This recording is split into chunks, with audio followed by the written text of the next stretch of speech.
Hello dear parents, welcome to my channel. So आज हम discuss करेंगे कॉमन कोल्ड के बारे में।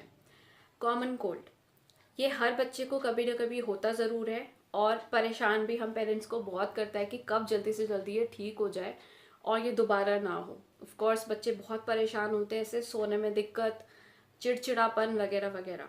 तो चलिए आज इसके बारे में डिस्कस करते हैं और जानते हैं ये होता क्यों है और हमें क्या करना चाहिए। One request before starting the video, अगर आपको वीडियो हेल्पफुल लगे, यूजफुल लगे तो please share it with your friends and family.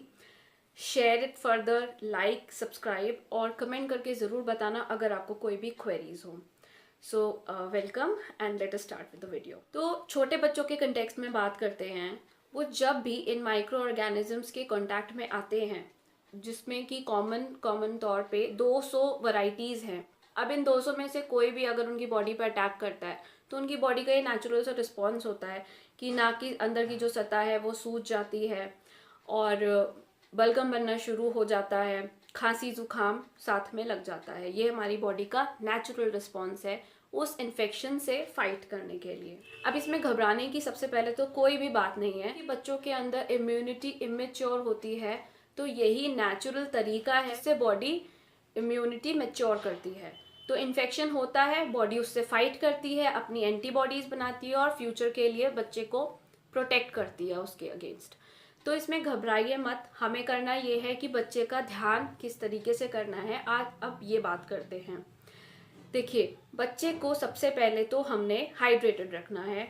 अगर बच्चा 6 महीने से छोटा है तो उसको बहुत अच्छे से ब्रेस्ट फीड रखिए या टॉप फीड आप जो भी देते हो उसको अच्छे से दीजिए। अगर 6 महीने से बड़ा है तो उस केस में आप उनको सूप्स दे सकते हो, चिकन सूप, वेज सूप, कोई भी जूसेस दे सकते हो, पानी दीजिए, दाल का पानी दीजिए वगैरह। इस तरीके से आप बच्चे को हाइड्रेटेड रखिए। उसके अलावा जो उनका ब्रीदिंग ट्रैक्ट है, यानी ये जो अपर रेस्पिरेटरी ट्रैक्ट है, इसको भी जो है ह्यूमिडिफाई करने की ज़रूरत पड़ती है क्योंकि थिक हो जाता है बलगम, तो बच्चों को ब्रीदिंग में बहुत प्रॉब्लम होती है। उसके लिए अगर बच्चे बहुत छोटे हैं तो आप नेबुलाइज़र या स्टीमर जो है रूम में सेटअप करके बच्चे को एक सेफ डिस्टेंस पे लेके बैठ जाइए और धीरे धीरे जैसे जैसे रूम का एनवायरनमेंट ह्यूमिडिफाई होगा, धीरे धीरे उनकी ब्रीदिंग भी जो है वो बेटर होती जाएगी। या फिर बच्चे को जब नहलाने ले जाते हैं गर्म पानी ऑन कर दीजिए, और वो छोटा होता है क्योंकि बाथरूम, तो जल्दी उनको आराम आएगा। बच्चे को जब भी स्टफी नोज हो रही है, ब्रीथ करने में प्रॉब्लम हो रही है, तो आप सलाइन यूज़ करने से बिल्कुल ना हिचकें। सलाइन यूज़ करिए, 1-2 ड्रॉप दोनों नेज़ल कैविटीज़ में दे दीजिए। और अगर रेस्पिरेटर यूज़ करने की ज़रूरत पड़ती है तो उसको भी ज़रूर यूज़ करिए और बच्चे की नेज़ल कैविटी क्लीन रखिए सो दैट वो बहुत इजीली ब्रीथ कर पाए। बच्चे की ऑक्सीजन सप्लाई, स्पेशली जो 1 साल से छोटे बच्चे हैं, क्योंकि वो अपनी बात अच्छे से कम्युनिकेट नहीं कर सकते हैं, इसीलिए उनका आपको स्पेशल ध्यान रखने की ज़रूरत है कि उनकी नेज़ल कैविटी क्लीन रहनी चाहिए सो दैट वो इजीली ब्रीथ कर पाए। सलाइन और एस्पिरेटर यूज़ करने से बिल्कुल ना घबराएं। और कुछ होम रेमेडीज़ हैं बहुत कॉमन जो डॉक्टर्स भी सजेस्ट करते हैं और हम लोगों को भी हमारे पेरेंट्स ने हमारे बचपन में दिए हैं, which are very safe to be used. तो उसमें है कि जो कसूरी हल्दी होती है, आप कसूरी हल्दी का एक पिंच आप ज़रूर बच्चे को दे सकते हैं। 6 मंथ्स प्लस के बच्चों को जो दूध बच्चा लेता है, आप उसमें चुटकी भर कसूरी हल्दी डाल दीजिए। इसमें बहुत अच्छी एंटीबैक्टीरियल प्रॉपर्टीज़ होती हैं जो बच्चे को बहुत ज़्यादा बेनिफिट देती हैं इन इन्फेक्शन से फाइट करने में। उसके अलावा एक बहुत ट्रस्टेड और पुरानी रेमेडी है। 1 चम्मच आप अदरक का जूस निकाल लीजिए, उसमें 1 चम्मच शहद डालिए और चुटकी भर आप दालचीनी का पाउडर उसमें डालिए। उसको घोल कर आप बच्चे को हर 1-2 घंटे में चटाते रहिए, 6 महीने से ऊपर के बच्चों को। अगेन इससे बच्चे की जो थ्रोट प्रॉब्लम होती है उसको काम डाउन करने में हेल्प मिलती है, बच्चा एट ईज आता है और बच्चे का कफ एंड कोल्ड कंट्रोल करने में भी हेल्प मिलती है। इसमें भी सारी चीज़ें एंटीऑक्सीडेंट और एंटीबैक्टीरियल प्रॉपर्टी रिच है। एक पॉइंट यहाँ पे और मैं ऐड करना चाहूँगी कि जो कमर्शियल वेपोरप्स आते हैं, आप प्लीज़ उनको यूज़ मत करिए। इसका एज सच कोई बेनिफिट नहीं है बॉडी के ऊपर।